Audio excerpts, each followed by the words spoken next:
Buenos días, quien les habla Miselena Sánchez del CEBA San Agustín La Molina. El día de hoy, siguiendo las recomendaciones del gobierno, Aprendo en Casa, dictaremos el curso de Biología del área de Ciencia, Ambiente y Salud para los alumnos del segundo avanzado. El tema lo pueden encontrar en la página 7 de vuestro libro. El tema que hoy día se dictará es organelos citoplasmáticos. Habíamos hablado que la célula estaba conformada por una membrana, que dentro había un citoplasma y que en ese citoplasma, en el centro un núcleo, ¿no? En el citoplasma íbamos a encontrar corpúsculos, que yo los he graficado aquí para que más o menos se asocien la figura con la realidad. Entonces, estos organelos son corpúsculos que muchas veces van a ser asociaciones supramoleculares, o sea, acá tenemos microfilamentos, microtúbulos, pero también tendremos la mitocondria, el ribosoma, el aparato de Golgi, cada uno cumpliendo una función específica en el desarrollo de la célula. Cada uno de ellos estará conformado por determinada sustancia, cada uno de ellos cumplirá una función y la encontraremos en determinada parte del cuerpo. Podemos empezar con los microfilamentos. Los microfilamentos, ¿qué composición tienen? Tienen composición proteica. ¿Y para qué sirven? Sirven para dar movilidad a la célula. ¿Dónde las encontramos? En las células musculares, miofibrillas, en las células epiteliales y en las células nerviosas. Pero estos microfilamentos trabajan con los microtúbulos. Ellos dos van a ayudar a que la célula tenga movilidad. Los microtúbulos, por su lado, están conformados por glucoproteínas, quiere decir que están compuestos por moléculas de glucosa con proteína y se les llama tubulina. ¿Qué forma tienen estos microtúbulos? Son cilíndricos y los vamos a encontrar en el citoplasma. Aparte de trabajar con los microfilamentos para darle movilidad a la célula, va a servir para intervenir en el movimiento de los cromosomas. ¿Y cuándo se da esto? Se da cuando hay mitosis. ¿Cuándo hay mitosis? Cuando hay división celular.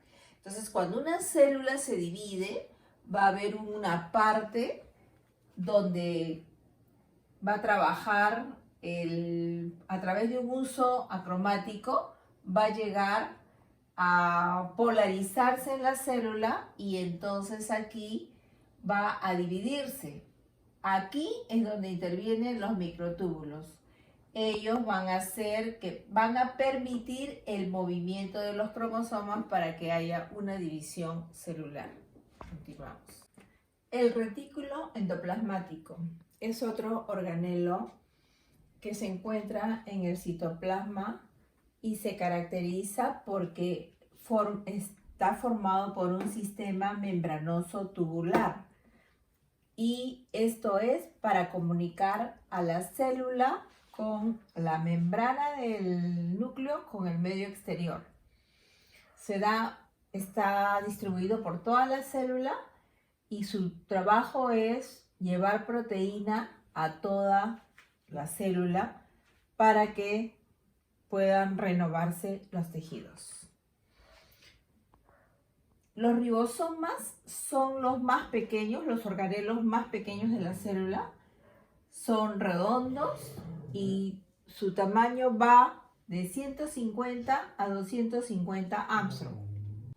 Además, los ribosomas, de ser los más pequeños, ser redondos y tener esa medida, van a encontrarse en aquellos órganos que tengan mucha actividad, por ejemplo el hígado y el páncreas, porque justamente su trabajo es formar proteína para que vayan a formarlos y renovar los tejidos. Entonces, Cuando hablemos de ribosomas, acordémonos de que hay síntesis de proteína, o sea, fabricación de proteína. Otros organelos tan importantes como el ribosoma que forma la proteína es el lisosoma. ¿Cómo son los lisosomas? Son sacos membranosos y ellos contienen unas sustancias llamadas enzimas digestivas. ¿Y para qué sirven esas enzimas digestivas? Para acelerar la digestión. Además de su trabajo de digestión celular, el lisosoma va a cuidar que la célula no se autodestruya. Por si acaso, los lisosomas no se encuentran en las células vegetales. En el caso de la mitocondria, que es otro organelo muy importante, lo tienen todas las células. Su tamaño varía de 0,2 micras a 3 micras. Son las centrales energéticas, porque aquí es donde se va a dar la energía para las otras funciones. Aquí se produce la energía para todas las actividades, dice. Las formas de la mitocondria son redondas y ovaladas. La energía se produce por aquella actividad denominada respiración celular. ¿Qué sucede en la respiración celular? Esta es la ecuación. Una molécula de glucosa es, como mencioné anteriormente, es rota por 6 moléculas de oxígeno. Y eso va a dar como resultado la formación de dióxido de carbono y la formación de 6 moléculas de agua, más la energía que va a servir para todas las funciones. Entonces queda claro aquí que los enlaces de la glucosa se rompen con este oxígeno que se le ha agregado y van a tener como resultado dióxido de carbono, moléculas de agua y la energía que, si sobra, será almacenada. Entonces, los 3 organelos principales, ribosoma forma las proteínas, lisosoma hace la digestión celular y mitocondria se encarga de la respiración celular. El complejo de Golgi también es otro organelo importante en la célula. ¿Cómo está formado? Está formado por sacos. ¿Y qué almacenan los sacos? Almacenan proteínas y otras sustancias. También ellos tienen una función como la de formar azúcares, pero que tengan como características alto peso molecular. También estas formaciones dan paso a la celulosa del maíz. ¿Cuál es la otra función del aparato de Golgi? Todos los mecanismos de secreción interna y secreción externa de la célula. Entonces, este complejo de Golgi tiene varias funciones realmente, ¿no? Almacenar proteínas, formar azúcares de alto peso y también ver con el mecanismo de la secreción interna y secreción externa de la célula. Las vacuolas solo van a abundar en las células vegetales. En las células animales van a ser en mucho menor cantidad y más pequeñas. Las vacuolas, ¿cuál es la función de ellas? Almacenar agua.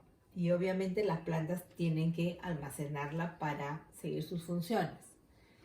El centro celular también lo vamos a encontrar en la literatura como centrosoma o citocentro. Siempre casi está cerca al núcleo. Y el centro celular se caracteriza porque va a intervenir en el proceso de reproducción mitótica. Los plastidios lo tienen solo las células vegetales y la función es fotosintetizadora. Ellos van a variar en tamaños, en formas y en número, pero lo que queda claro es que hay 3 grupos de ellos que luego los vamos a ver. Y los cloroplastos que van a contener clorofila, que es el que le va a dar color verde a las plantas. Tanto el cloroplasto como el cloroplasto y los leucoplastos van a encontrarse en los plastidios de las células vegetales. El cromoplasto contiene licopeno, el licopeno que va a dar el color rojo. la satófila, que le va a dar el color amarillo, y el caroteno, que le dará el color anaranjado. Entonces, también hay los leucoplastos, que son incoloros, pero ¿cuál va a ser la función de leucoplastos? Es fabricar y almacenar almidón. Entonces, con estos tres completamos la parte de los organelos principales que se encuentran en el citoplasma. Vamos a continuar cómo está formado el núcleo. Así como hemos visto los organelos, que es lo que estaba dentro del citoplasma, ahora también vamos a encontrar en el centro de la célula el núcleo celular. Es la parte más grande de la célula. Allí se da el control del metabolismo y también la información genética. Entonces, aquí es como un centro de laboratorio donde se van a dar las órdenes para que el organismo comience a funcionar mejor. La membrana nuclear, que es la que envuelve al núcleo, que es esta parte. Ese es el núcleo y lo que le envuelve a eso verde es la membrana nuclear. Su estructura del retículo endoplasmático es la siguiente. La carioteca presenta dos membranas y estas membranas son atravesadas por poros. ¿Y esto para qué? Porque tiene que comunicar al núcleo. Entonces, la membrana nuclear va a estar formada por dos membranas que están atravesadas en los poros que comunica al núcleo. Luego, la otra parte después de la membrana es el jugo nuclear o carolinfa. En esta parte del jugo nuclear cumple un papel fundamental este jugo nuclear porque aquí se va a dar el metabolismo del núcleo y además la masa líquida tiene la característica que es incolora como un coloide. Un coloide es lo que tiene la clara del huevo cuando todavía no se sancochó. Ese aspecto va a tener el jugo nuclear. Y acá también podemos aclarar que dentro de este jugo nuclear van a estar suspendidos algunos cromosomas y algunos nucleolos. Y la cromatina también pertenece al grupo de los organelos. ¿Qué cosa es la cromatina? Son manchas densas. La célula cuando se divide va a hacer la aparición de la cromatina y ahí vamos a verlos en forma de filamentos. Estos filamentos pueden ser finos, largos o en espiral. La cromatina se hace posible ver cuando hay división celular. En ese momento es cuando se le va a aparecer. Se va a notar al microscopio, obviamente. ¿Qué vamos a ver? Que aparece transformado en cromosomas y estos sabemos que la estructura es larga y contiene ácido desoxirribonucleico y sabemos que el ADN contiene a los genes, ¿no? Porque es una continuación. La cromatina forma los cromosomas tienen ADN y el ADN contiene los genes. Entonces, sabemos que la cromatina es específica en las especies, cuando ya se transformó en cromosomas. En las especies animales y en las especies vegetales, cada especie tendrá un número de cromosomas que lo representa. Ejemplo, las personas tenemos 23 pares de cromosomas. Pero, por ejemplo, una rata tiene 40, ¿no? En las especies vegetales también tiene una cantidad adecuada que varía de especie a especie. Y el último organelo sería aquí el nucleolo. El nucleolo, aquí vamos vamos a identificarlo como corpúsculos globulares que van a medir un diámetro de 150 Armstrong y se va a caracterizar porque contienen proteínas y ácido ribonucleico. La función del nucleolo dentro del núcleo está comprometido con la nutrición celular y también con la formación de proteínas, también con el almacenamiento y transmisión de la información genética. ¿Cuándo lo vamos a ver en actividad? Cuando hay la división celular.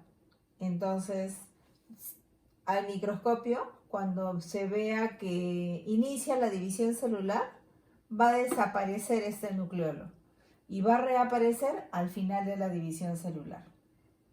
Entonces, con estas 4 partes que hemos explicado últimamente, estamos definiendo las partes principales del núcleo. Y con ello terminaríamos la explicación de todo lo que sucede en una célula. Continuamos. El núcleo de la célula, en resumen, estará formado de la siguiente manera. Sabemos que el núcleo es el que va a tener la información central y que va a dirigir a la célula. Es como el cerebro de la célula. Allí vamos a tener el material genético de las células eucariotas. Sabemos que nosotros pertenecemos a las células eucariotas. Sabemos que la estructura del núcleo tendrá que ver, por ejemplo, de acuerdo a la forma del núcleo, ya identificaremos la forma de la célula. ¿Y cómo es la forma de la célula? Tenemos redondas, poliédricas, cúbicas y ovoides. Entonces, cuando nosotros veamos una poliédrica, estaríamos hablando también de que el núcleo tiene esa forma y estamos hablando de una célula vegetal. Por ejemplo, también sabemos que hay algunas que tienen núcleo y otras no lo tienen. Por ejemplo, las células musculares tienen núcleo. Sin embargo, las células como los eritrocitos, sin núcleo. Con núcleo las musculares, sin núcleo los eritrocitos, o también le llamamos glóbulos blancos. Entonces, si tenemos aquí una célula graficada con su núcleo adentro, se va a apreciar todas estas partes cuando no hay división celular. El microscopio puede lograr ver que la membrana del núcleo se llama carioteca y que ya hemos dicho cómo está conformada, que lo que está aquí dentro del núcleo es el carioplasma y que dentro del núcleo encontraremos nucleolos y que también aquí dentro del núcleo encontraremos cromosomas eucarióticos. Dentro del núcleo vamos a encontrar en la parte central cromatina, que luego van a formar los cromosomas y donde vamos a encontrar el ADN. Entonces, el carioplasma, que viene a ser la envoltura del núcleo, se ha investigado que está formado por sales inorgánicas, proteínas, fosfatos y bases nitrogenadas. Que el nucleolo, que es lo que tenemos aquí como puntito azul, está compuesto por ácido ribonucleico y que me va a servir para ensamblar la proteína, para hacer el ensamblaje de proteínas, perdón. El nucleolo tiene como función el ensamblaje de la proteína y por eso contiene ácido ribonucleico. La cromatina, que dijimos que se encontraba en el centro del núcleo, va a tener aproximadamente 200 pares de base de ácido desoxirribonucleico. Y los cromosomas eucarióticos van a estar formados por el enrollamiento de las fibras largas de cromatina. Continuamos. En el cromosoma procariótico, que es el que se da cuando la célula no es completa, ahí vamos a ver que está formado por el ADN más iones de magnesio. También a este cromosoma procariótico se le llama cromosoma circular bacteriano. Esto funciona, por ejemplo, en las amebas. Bien, entonces ahora hablamos de un ciclo celular y he hecho un pequeño resumen porque lo importante es que sepan ustedes es de qué se trata y cómo se produce. El ciclo celular corresponde a la producción de nuevas células. ¿A partir de quién? De la célula madre. De la célula madre partirán dos células hijas. Esta división celular tiene por nombre mitosis astral. Al decir mitosis astral es que va a haber todo un proceso para obtener estas dos células hijas que deben ser idénticas a la célula madre. Y obviamente esta mitosis tiene fases. Las fases son profase, metafase, anafase y telofase. En la profase se va a desorganizar el nucleolo del cual hemos hablado. Cuando se desorganiza el nucleolo, entonces comienza la fase llamada metafase. ¿Qué va a pasar aquí? Los cromosomas se van a ir al centro del núcleo de la célula. Cuando se hace esta ubicación ecuatorial, va a pasar a la anafase. Y aquí, en la anafase, de estar en el centro, van a irse al polo de la célula. Terminando la anafase, comienza la telofase. Y aquí van a aparecer los nuevos núcleos y se van a dar las células hijas. Hemos culminado la clase explicando todo lo que correspondía a la membrana de la célula, a los organelos y a los que compete al núcleo de la célula. En la parte final hemos hablado de las fases que tiene una división celular y en su libro pueden ustedes ver los gráficos. Les recomiendo de que lean un poquito con bastante concentración, de tal manera que a la hora de ver los gráficos en su libro lo puedan entender más. Yo he tratado de esquematizar algunas cosas, pero en el libro están los gráficos correspondientes. Si hubiera alguna duda, estamos para contestarle las preguntas a través de las páginas virtuales del colegio.